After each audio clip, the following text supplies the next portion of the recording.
오늘 우리에게 주신 하나님의 말씀은 창세기 16장 7절에서 14절의 말씀입니다. 여호와의 사자가 광야의 샘물 곧 술길 샘 곁에서 그를 만나 이르되 사레의 여종 하가라 내가 어디서 왔으며 어디로 가느냐. 그가 이르되 나는 내 여주인 사레를 피하여 도망하나이다. 여호와의 사자가 그에게 이르되 내 여주인에게로 돌아가서 그 수하에 복종하라. 여호와의 사자가 또 그에게 이르되 내가 내 씨를 크게 번성하여 그 수가 많아 셀 수 없게 하리라. 여호와의 사자가 또 그에게 이르되 내가 임신하였은즉 아들을 낳으리니 그 이름을 이스마엘이라 하라. 이는 여호와께서 내 고통을 들으셨음이니라. 그 사람 중 들나귀 같이 되리니 그의 손이 모든 사람을 치겠고 모든 사람이 손이 그를 칠지며 그가 모든 형제와 대항해서 살리라 하니라. 하갈이 자기에게 이르신 여호와의 이름을 나를 살피시는 하나님이라 하였으니 이는 내가 어떻게 여기서 나를 살피시는 하나님을 배웠는고 함이라. 이러므로 그 샘을 브엘라 헤로이라 불렀으며 그것은 가데스와 베렛 사이에 있더라. 아멘.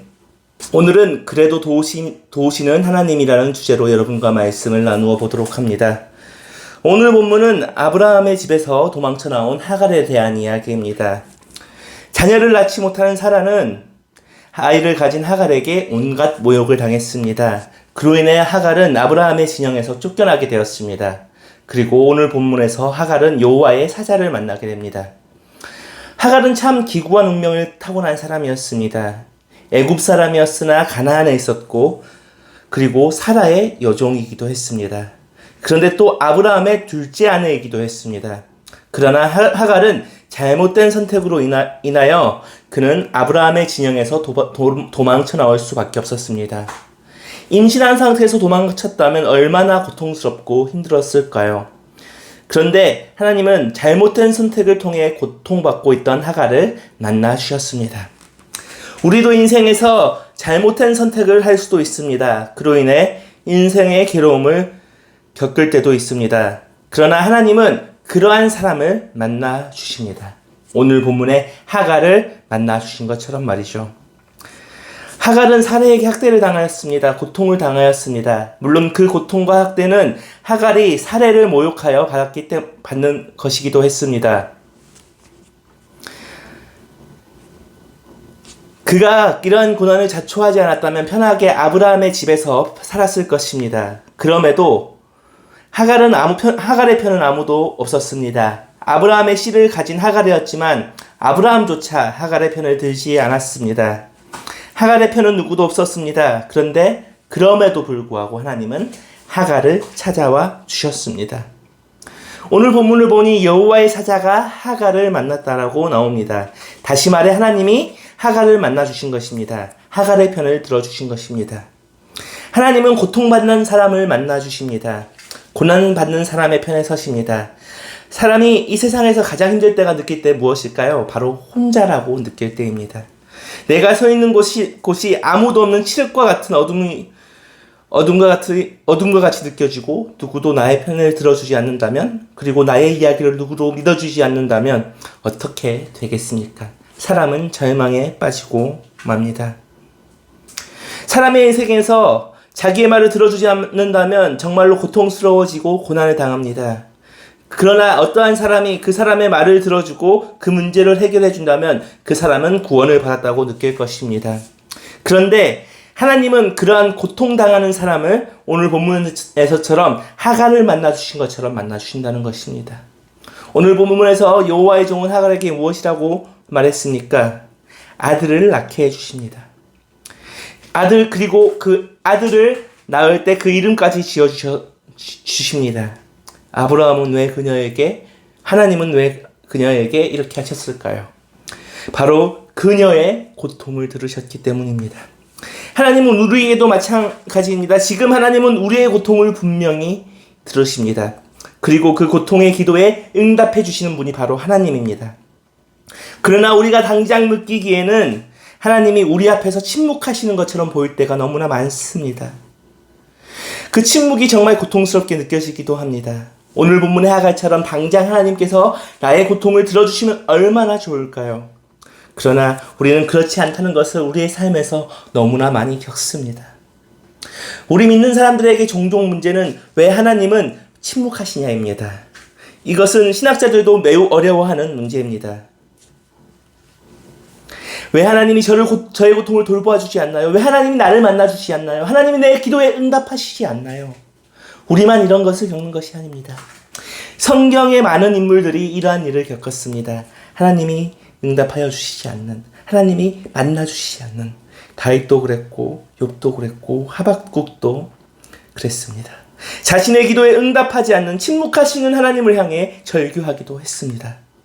그러나 분명한 것은 하나님의 방식으로 응답해 주신다는 것입니다. 그러나 그 응답은 우리의 생각과 우리의 방식이 아닐 수도 있다는 것입니다. 하나님의 방식으로 그 응답을 해 주십니다. 요한복음 11장을 보면 나사로의 죽음과 부활이 나옵니다. 나사로가 아프다는 이야기를 듣고 예수님은 나사로에게 갔습니다. 그러나 그 가는 시간이 지체되어 나사로가 죽고 말았습니다. 이때 나사로의 동생 마르다는 이렇게 이야기했습니다. 주께서 여기 계셨더라면 내 오라버니가 죽지 아니하였겠나이다. 예수님이 조금만 일찍 오셨으면 내 오라비가 죽지 않았을 것입니다 하고 말했습니다. 그러나 마르다는 이러한 고백도 했습니다. 주께서 무엇이든지 하나님께 구하는 것을 하나님이 주실 줄 아나이다. 마르다는 예수님이 늦게 온 것을 원망했습니다. 그럼에도 불구하고 마르다는 예수님을 향한 그 믿음을 변치 않았습니다. 그런데 어떤 일이 일어났습니까? 예수님께서는 이미 장사한 나사로를 무덤에서 부르셨고 나사로는 다시 살아났습니다. 사람의 생각으로, 사람의 방법으로 예수님은 응답하지 않으셨습니다. 보통의 사람이라면 예수님이 조금 더 일찍 오셔서 이 사람을 고치셨을 거라 생각했을 것입니다. 그러나 예수님은 늦게 오셨더라도, 이미 장사를 다 치르고 그 장례식이 끝났더라도 나사로를 다시 살림으로써 응답해 주셨다는 것입니다. 그렇기에 우리는 언제나 하나님을 찾아야 합니다. 고통 속에서라도 하나님께 부르짖어야 합니다. 그리고 분명 고통받는 자의 신음소리를 들어주신다는 것입니다. 출애굽기 3장을 보면 히브리 사람의 하나님 여호와라는 말이 나옵니다. 이 히브리어라는 단어는 원은 하비루라는 말인데 나그네, 노예, 정처 없이 떠도는 사람이라는 뜻을 단어입니다. 그런데 하나님은 이런 히브리 사람, 다시 말해 나그네, 노예, 정처 없이 떠도는 고난받는, 고통받는 자의 하나님이다라고 말합니다. 우리는 나그네와 같은 삶을 살아갑니다. 우리 믿는 사람들은 나그네와 같은 사람들입니다. 이미 하나님 나라의 시민권자지만 이 땅은 아직 하나님의 나라가 아닙니다. 아직 이 세상은 하나님의 나라가 도래하지 않았기 때문에 하나님 나라의 시민권을 가진 우리들을 핍박하고 고난을 줍니다. 예수님의 방식으로, 하나님의 방식으로, 성경의 방식으로 살아간다는 이유 하나만으로 우리를 차별합니다. 그러나 하나님은 이 세상에 나그네와 같은 삶을 사는 우리들의 신음을 들으시고 우리의 기도에 응답해 주신다는 것입니다. 분명히 응답해 주신다는 것입니다. 예레미야는 어떻게 했습니까? 남유다의 멸망을 예언하여 했습니다. 남유다의 멸망을 지켜보아야 했습니다. 그리고 그 멸망을 예언했기 때문에 예레미야는 수많은 고난과 고통을 당해야 했습니다. 그러나 그러한 상황에서 하나님은 예레미야에게 이렇게 말씀하셨습니다. 너는 내게 부르짖으라. 내가 응답하였고 내가 알지 못하는 크고 은밀한 일을 내게 보이리라. 우리가 누구를 의지할 수 있겠습니까? 우리가 누구를 찾을 수밖에 없겠습니까? 나그네와 같은 인생, 이 광야와 같은 걸어가는 우리는 누구의 도움을 받을 수 있겠습니까? 오직 하나님의 도우심만 받을 수밖에 없습니다. 오늘 본문에서 하갈은 자신에게 나타나신 하나님의 사자를, 여호와의 사자를 보고 자신을 살피시는 하나님이라고 고백합니다. 살피시는 하나님은 히브리어로 엘로이라는 단어입니다. 엘로이는 다른 뜻으로는 나를 눈으로 확인한 하나님, 나를 지켜보시는 하나님이라는 뜻을 가지고 있습니다. 하갈은 자기를 살피시는, 자기를 지켜보시는 하나님을 확인했던 것입니다. 하갈은 하나님을 만나기 전에 자기의 속을 아무도 모른다고 생각했을 것입니다. 자기가 당하고 있는 억울함과 고통을 아무도 모른다고 생각했을 것입니다. 그래도 하갈은 아브라함의 집에 있으면서 그 본 여호와의 신앙을 통해 하나님을 찾았다는 것입니다.